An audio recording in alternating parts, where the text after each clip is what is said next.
A Ilustre Casa de Ramires. Essa de Queiroz. Parte 1. 1. Desde as 4 horas da tarde, no calor e silêncio do domingo de junho, o fidalgo da torre, em chinelos, com uma quinzena de linho envergada sobre a camisa de chita cor-de-rosa, trabalhava. Gonçalo Mendes Ramires, que naquela sua velha aldeia de Santa Irineia, e na vila vizinha, a seada e vistosa Vila Clara, e mesmo na cidade, em Oliveira, todos conheciam pelo fidalgo da torre. Trabalhava numa novela histórica, A Torre de Dom Ramires, destinada ao primeiro número dos Anais de Literatura e de História. Revista nova, fundada por José Lúcio Castanheiro, seu antigo camarada de Coimbra, nos tempos do cenáculo patriótico, em Casa das Severinas. A livraria clara e larga, encaiolada de azul, com pesadas estantes de pau preto, onde repousavam no pó e na gravidade das lombadas de carneira, grossos fólios de convento e de fórum.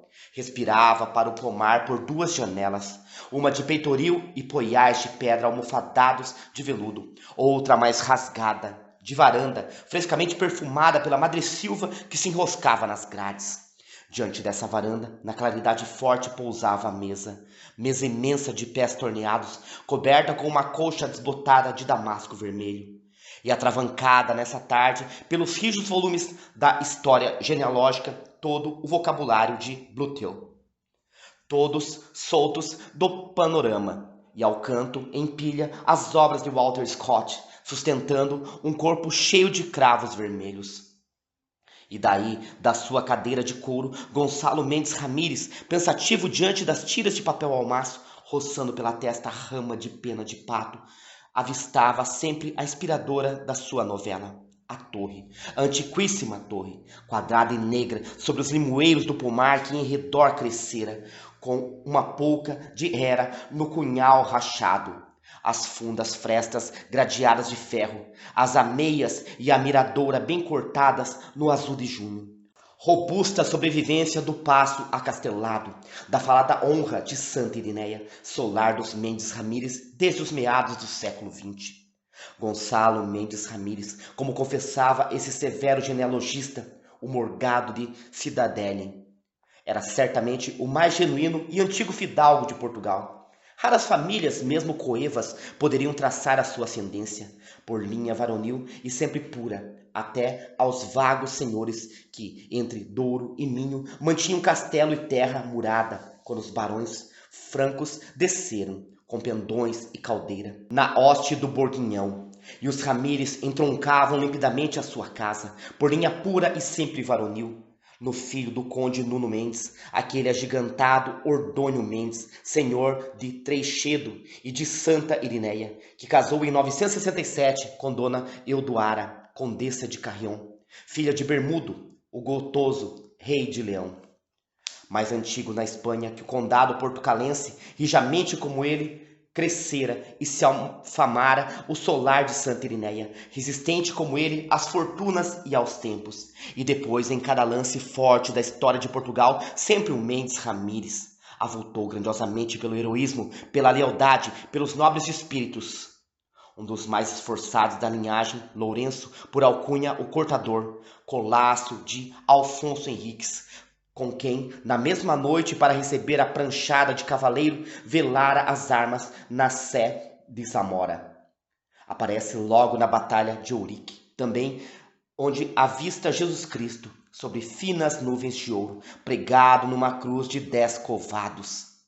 No cerco de Tavira, Martim Ramires, freire de Santiago, arromba a golpes de acha um postigo de couraça. Rompe por entre as cimitarras que lhe decepam as 2 mãos, e surge na quadrela da torre Albarrã, com os 2 pulsos a esguichar sangue, bradando alegremente ao mestre: Dom Paio Pérez, Tavira é nossa, real, real por Portugal. O velho Egas Ramires, fechado na sua torre, com a levadiça erguida, as barbacãs eriçadas de frecheiros, nega a acolhida a el-rei Dom Fernando e Leonor Teles, que corriam norte em folgares e caçadas, para que a presença da adúltera não macule a pureza extrema do seu solar.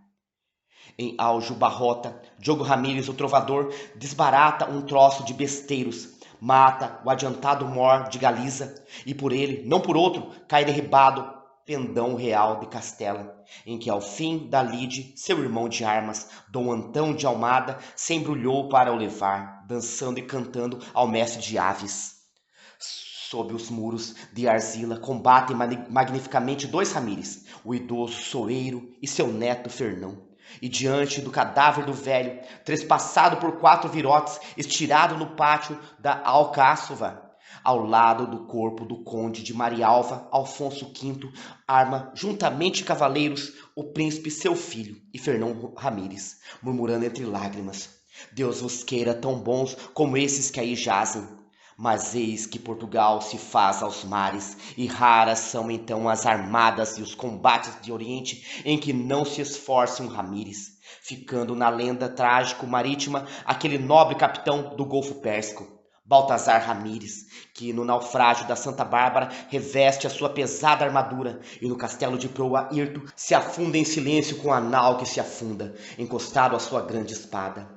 Em Alcácer Quibir, onde 2 Ramires, sempre ao lado de El-Rei, encontram morte soberba o mais novo Paulo Ramires, pajem do guião, nem leso nem ferido, mas não querendo mais vida, pois que El-Rei não vivia, colhe um ginete solto, apanha uma acha de armas e gritando: vai-te alma, que já tarda a servir a de teu senhor.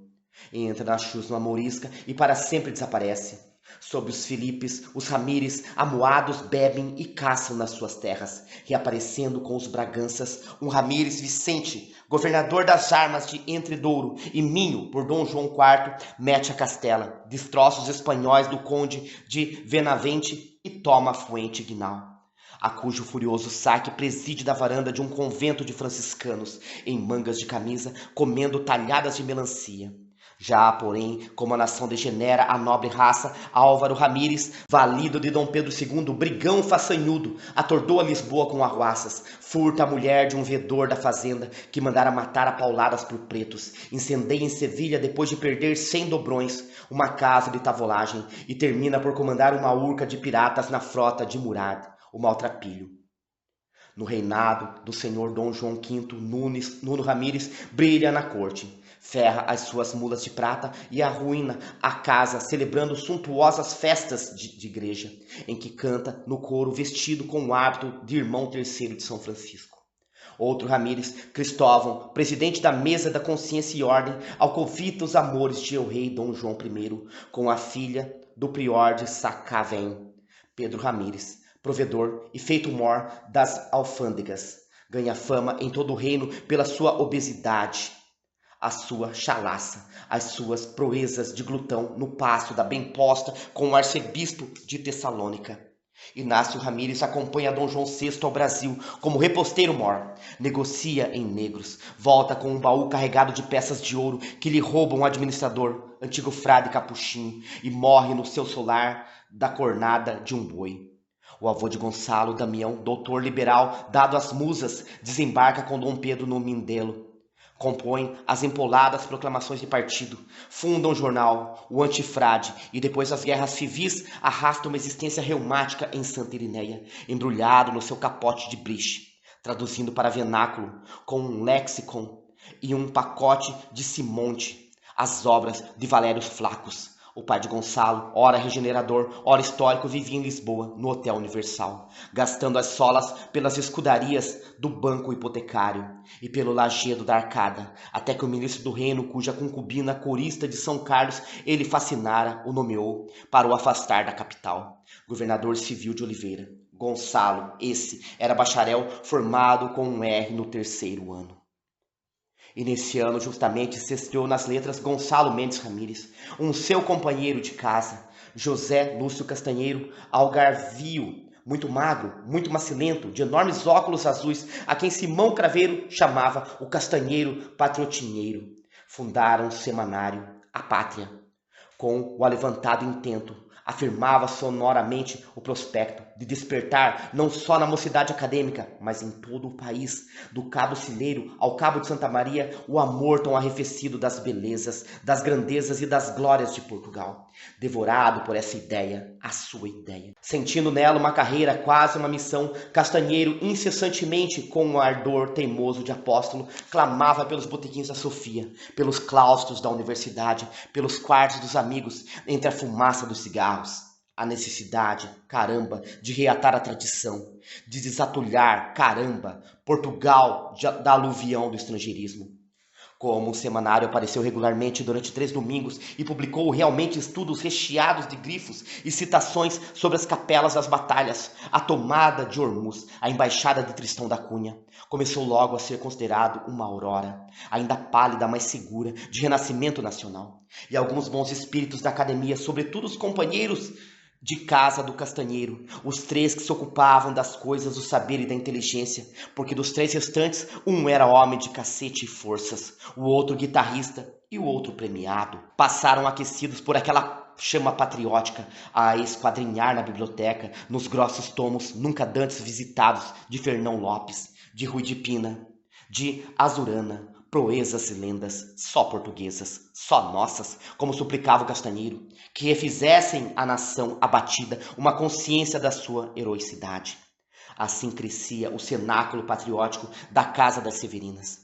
E foi então que Gonçalo Mendes Ramírez, moço muito afável, esbelto e loiro, de uma brancura sã de porcelana, com os finos e risonhos olhos que facilmente se enterneciam, sempre elegante e apurado na batina e no verniz dos sapatos, apresentou o Castanheiro num domingo depois do almoço 11 tiras de papel intituladas Dona Guiomar. Nela se contava a velhíssima história da Castelã, que, enquanto longe nas guerras do ultramar, o castelão barbudo e cingido de ferro atira a acha de armas às portas de Jerusalém, recebe ela na sua câmara, com os braços nus, por noite de maio e de lua, o pajem de anelados cabelos. Depois ruge o inverno, o castelão volta, mais barbudo, com um bordão de romeiro. Pelo vílico do castelo, homem espreitador e de amargos sorrisos, conhece a traição, a mácula no seu nome tão puro, honrado em todas as Espanhas. E ai do pajem, ai da dama, logo os sinos tangem afinados, já no pátio da Alcáçova, o verdugo, de capuz escarlate, espera, encostado ao machado, entre 2 cepos cobertos de panos de dó. E no final, choroso, da Dona Guiomar. Como em todas essas histórias do romanceiro de amor, também brotavam rente as 2 sepulturas, escavadas no ermo 2 roseiras brancas, a que o vento enlaçava os aromas e as rosas. De sorte que, como notou José Lúcio Castanheiro, coçando pensativamente o queixo, não ressaltava nesta Dona Guiomar nada que fosse só português, só nosso, abrolhando do solo e da raça. Mas esses amores lamentosos passavam num solar de ribacoa. Os nomes dos cavaleiros, Ramarigues, Ordônio, Froilás, Gutierrez, tinham um delicioso sabor godo. Em cada tira ressoavam bravamente os genuínos. Bofé, mentes pela gorja. Pajem, o meu Murcelo. E através de toda essa vernaculidade circulava uma suficiente turba de cavalariços com saios alvadios, beguinos, sumidos na sombra das cúgulas, ovençais, sopesando fartas bolsas de couro, uchões espostejando nédios lombos de cerdo. A novela, portanto, marcava um salutar retrocesso ao sentimento nacional. E depois, acrescentava o Castanheiro, este velhaco do Gonçalinho surge com um estilo terso, másculo, de boa cor arcaica, de ótima cor arcaica. Lembra até o bobo, o monge de Cister. A Guiomar realmente é uma castelã vaga, da Bretanha ou da Aquitânia. Mas no vílico, mesmo no castelão, já transparecem portugueses, bons portugueses de fibra e de alma, de entre Douro e Cávado. Sim, senhor, quando o Gonçalinho se enfronhar dentro do nosso passado, das nossas crônicas, temos, enfim, nas letras, um homem que sente bem o torrão, sente bem a raça. Dona Guiomar encheu 3 páginas da Pátria. Nesse domingo, para celebrar a sua entrada na literatura, Gonçalo Mendes Ramírez pagou aos camaradas do cenáculo e a outros amigos uma ceia, onde foi aclamado, logo depois do frango com ervilhas, quando os moços do Camolino, esbaforidos, renovavam as garrafas de colares, como o nosso Walter Scott. Ele, de resto, anunciara já com simplicidade um romance em 2 volumes, fundado nos anais da sua casa, num rude feito de sublime orgulho de Trutexindo Mendes Ramírez, o amigo e alferes mor de Dom Sancho I. Por temperamento, por aquele saber especial de trajes alfaias que revelara na Dona Guiomar, até pela antiguidade da sua linhagem. Gonçalinho parecia gloriosamente votado a restaurar em Portugal o romance histórico. Possuía uma missão e começou logo a passear pela calçada, pensativo, com o gorro sobre os olhos, como quem anda reconstruindo um mundo. No ato desse ano levou o R. Quando regressou das férias para o 4º ano, já não refervia na rua da matemática o cenáculo ardente dos patriotas. O castanheiro formado vegetava em Vila Real de Santo Antônio. Com ele desaparecera a pátria, e os moços zelosos que na biblioteca esquadrinhavam as crônicas de Fernão Lopes e de Azurara, desamparados por aquele apóstolo que os levantava, recaíram nos romances de George Honnet e retornaram à noite o taco nos bilhares da Sofia. Gonçalo voltava também mudado, de luto pelo pai que morrera em agosto, com a barba crescida, sempre afável e suave, porém mais grave, averso a ceias e a noites errantes. Tomou um quarto no Hotel Mondego, onde o servia, de gravata branca, um velho criado de Santa Irineia, o Bento, e os seus companheiros preferidos foram 3 ou 4 rapazes que se preparavam para a política. Folheavam atentamente o diário das câmaras, conheciam alguns enredos da corte, proclamavam a necessidade de uma orientação positiva e de um largo fomento rural. Consideravam como leviandade reles e jacobina a irreverência da academia pelos dogmas, e mesmo passeando ao luar, no choupal ou no penedo da saudade, discorriam com ardor sobre os 2 chefes de partido, o Brás Victorino, o homem novo dos regeneradores, e o velho barão de São Fulgêncio, chefe clássico dos históricos, inclinado para os regeneradores, porque a regeneração lhe representava tradicionalmente ideias de conservantismo, de elegância culta e de generosidade. Gonçalo frequentou então o centro regenerador da Couraça, onde aconselhava à noite, tomando chá preto, o fortalecimento da autoridade da coroa e uma forte expansão colonial. Depois, logo na primavera, desmanchou alegremente esta gravidade política e ainda tresnoitou na taberna do Camolino, em bacalhoadas festivas entre o estridor das guitarras, mas não aludiu mais ao seu grande romance em 2 volumes, e ou recuara ou se esquecera da sua missão de arte histórica. Realmente, só na Páscoa do 5º ano retomou a pena, para lançar na Gazeta do Porto, contra um seu patrício, o doutor André Cavaleiro, que o Ministério de São Fulgêncio nomeara governador civil de Oliveira, 2 correspondências muito acerbas, de um rancor intenso e pessoal, a ponto de chasquear a feroz bigodeira negra de sua excelentíssima. Assinara Juvenal como outrora o pai, quando publicava comunicados políticos de Oliveira, nessa mesma Gazeta do Porto, jornal amigo, onde um Vilar Mendes, seu remoto parente, redigia a revista estrangeira. Mas lera os amigos no centro, os 2 botes decisivos que atirariam o senhor cavaleiro abaixo do seu cavalo. E um desses moços sérios, sobrinho do bispo de Oliveira, não disfarçou seu assombro. Ô Gonçalo, eu sempre pensei que você e o cavaleiro eram íntimos. Se bem me lembro, quando você chegou a Coimbra para os preparatórios, viveu na casa do cavaleiro, na rua de São João, pois não há uma amizade tradicional quase histórica entre Ramírez e cavaleiros? Eu pouco conheço Oliveira, nunca andei para os vossos sítios, mas até creio que Corinde, a quinta do cavaleiro, pega com Santa Irineia. E Gonçalo enrugou a face, a sua risonha e lisa face, para declarar secamente que Corinde não pegava com Santa Irineia, que entre as 2 terras corria muito justificadamente a ribeira do coice. O que o senhor André Cavaleiro, e sobretudo cavalo, era um animal detestável que pastava noutra margem. O sobrinho do bispo saudou e exclamou: sim, senhor, boa piada. Um ano depois da formatura, Gonçalo foi a Lisboa por causa da hipoteca de sua quinta de Praga, junto a Lamego, que certo fora anual de 10,5 galinha, devido ao abade de Praga. Andava empecendo terrivelmente nos conselhos do banco hipotecário, e também para conhecer mais estreitamente o seu chefe, o Brás Victorino, mostrar lealdade e submissão partidária, colher algum fino conselho de conduta política. Ora, uma noite, voltando de jantar em casa da velha Marquesa de Louredo, a tia Louredo, que morava a Santa Clara, esbarrou no Rocio com José Lúcio Castanheiro, então empregado no Ministério da Fazenda, na repartição dos próprios nacionais. Mais defecado, mais macilento, com os óculos mais largos e mais tenebrosos, o Castanheiro ardia todo, como em Coimbra, na chama da sua ideia, a ressurreição do sentimento português, e agora alargando a proporções condignas da capital o plano da pátria, labutava devoradamente na criação de uma revista quinzenal, de 70 páginas, com capa azul, os anais de literatura e de história. Era uma noite de maio, macia e quente, e passeando ambos em torno das fontes secas do Rocio, Castanheiro, que sobraçava um rolo de papel e um gordo fólio encadernado em bezerro, depois de recordar as cavaqueiras geniais da Rua da Misericórdia, de maldizer a falta de intelectualidade de Vila Real de Santo Antônio, voltou sofregamente à sua ideia e suplicou a Gonçalo Mendes Ramírez que lhe cedesse para os anais esse romance que ele anunciara em Coimbra, sobre o seu avoengo, Tructecindo Ramírez, alferes mor de Sancho I. Gonçalo, rindo, confessou que ainda não começara essa grande obra. Ah, murmurou o Castanheiro, estacando com os negros óculos sobre ele, duros e desconsolados. Então você não persistiu? Não permaneceu fiel à ideia?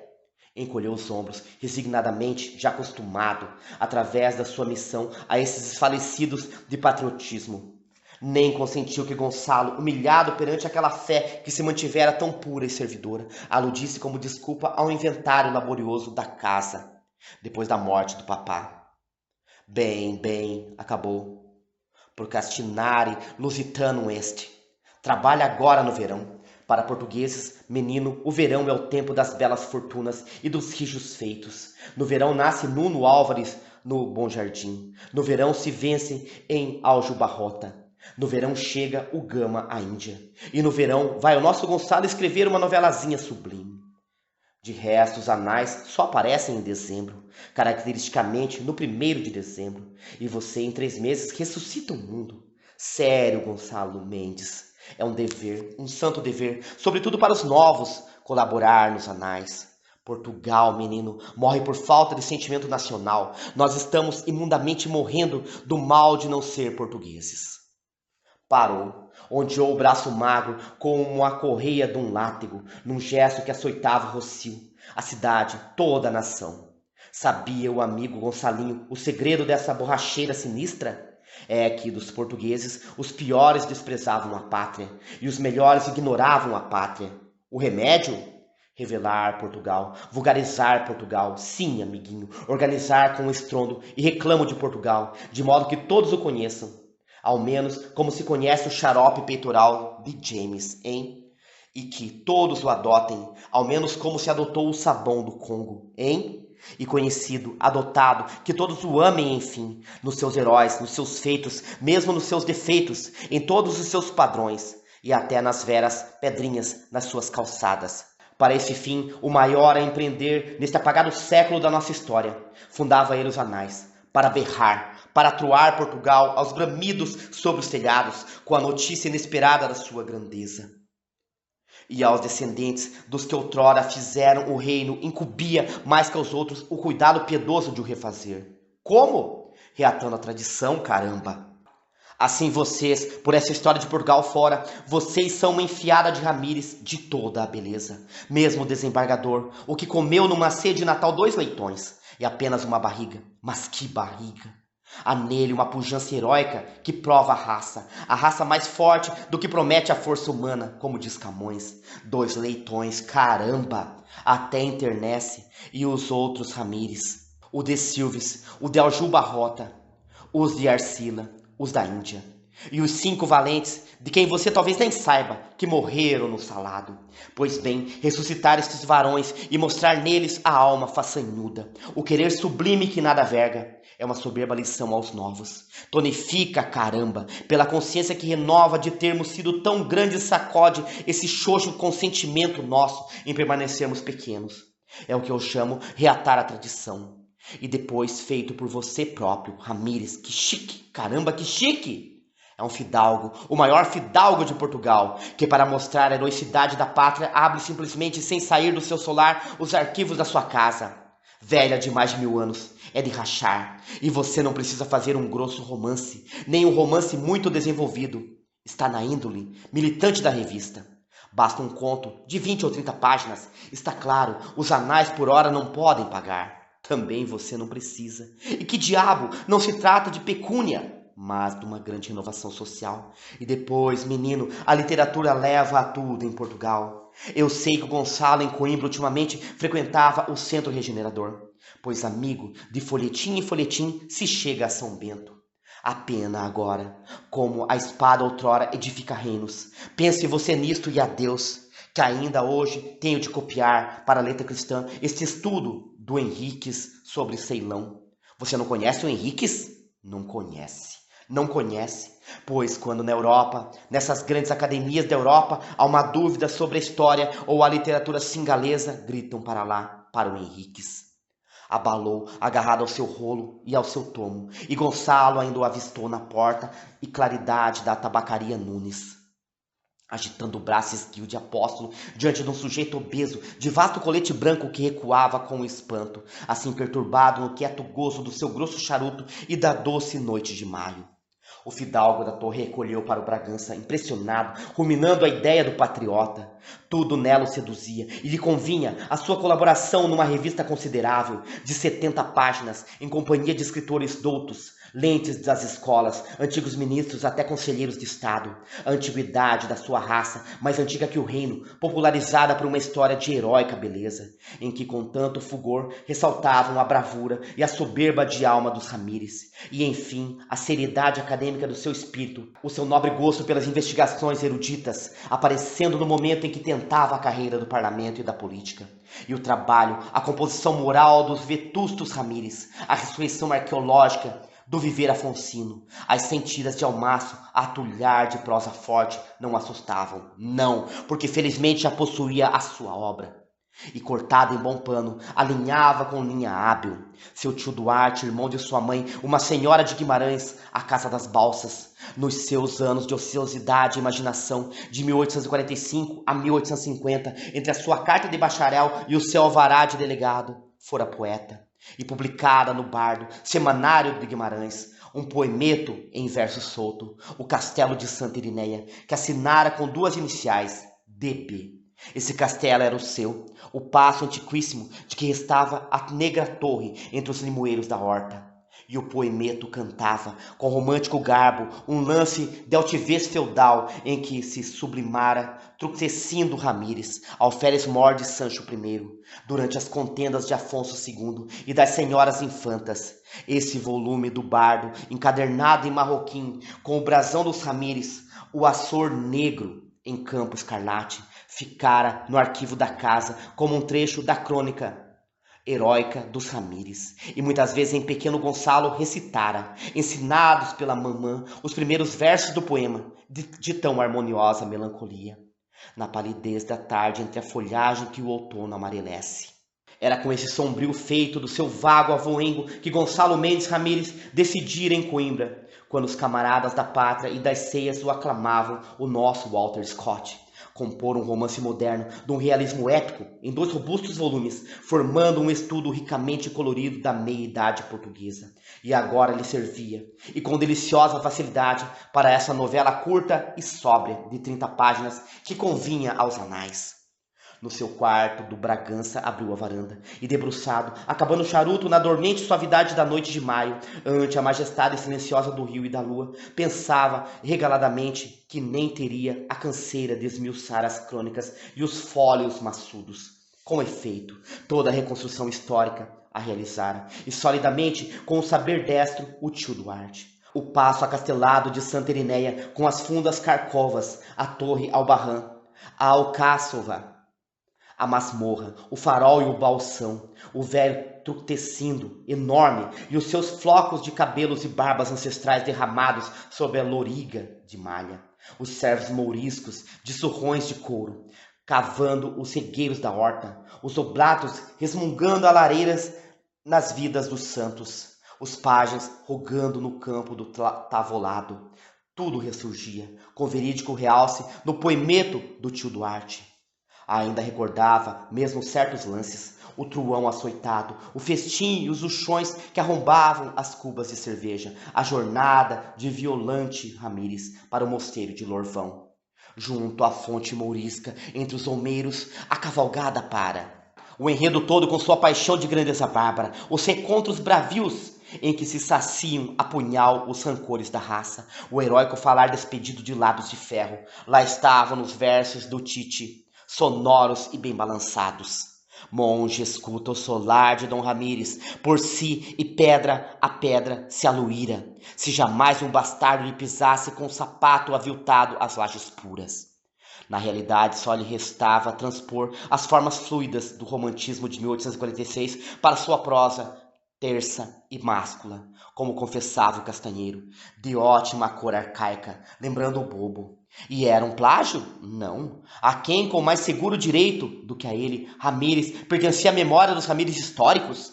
A ressurreição do velho Portugal, tão bela no castelo de Santa Irinéia, não era a obra individual do tio Duarte, mas dos herculanos, dos rebelos, das academias da erudição esparsa. E de resto, quem conhecia hoje esse poemeto, e mesmo o bardo, delgado semanário que perpassara durante 5 meses, há 50 anos, numa vila de província? Não hesitou mais, seduzido, e enquanto se despia, depois de beber aos goles um copo d'água com bicarbonato de soda, já martelava a primeira linha do conto, a maneira lapidária da Sayambo. Era nos passos de Santa Irinéia, por uma noite de inverno, na sala alta da Alcáçova. Ao outro dia procurou José Lúcio Castanheiro na repartição dos próprios nacionais, à pressa porque, depois de uma conferência no banco hipotecário, ainda prometera acompanhar as primas cheias a uma exposição de bordados na Livraria Gomes. E anunciou ao patriota que positivamente lhe assegurava para o primeiro número dos Anais a novela. Aqui já decidira o título, A Torre de Dom Ramírez. Que lhe parece? Deslumbrado, José Castanheiro atirou os magríssimos braços, resguardados pelas mangas de alpaca, até a abóbada do esguio corredor em que o recebera. Sublime, a Torre de Dom Ramírez, o grande feito de Truquecindo Mendes Ramírez, contado por Gonçalo Mendes Ramírez, e tudo na mesma torre. Na torre o velho Truquecindo pratica o feito, e 700 anos depois, na mesma torre, o nosso Gonçalo conta o feito. Caramba, menino, carambíssima! Isto que é reatar a tradição. 2 semanas depois, de volta a Santa Irinéia, Gonçalo mandou um criado de quinta com uma carroça a Oliveira, à casa de seu cunhado, José Barrolo, casado com Gracinha Ramírez, para lhe trazer da rica livraria clássica que o Barrolo herdara do tio Deão da Sé todos os volumes da história genealógica. E acrescentava numa carta todos os cartapácios que por lá encontrares com o título de Crônicas do Rei Fulano. Depois, do pó das suas estantes, desenterrou as obras de Walter Scott, volumes desirmanados do Panorama, a história do Herculano, o Bobo, o Monge de Cister.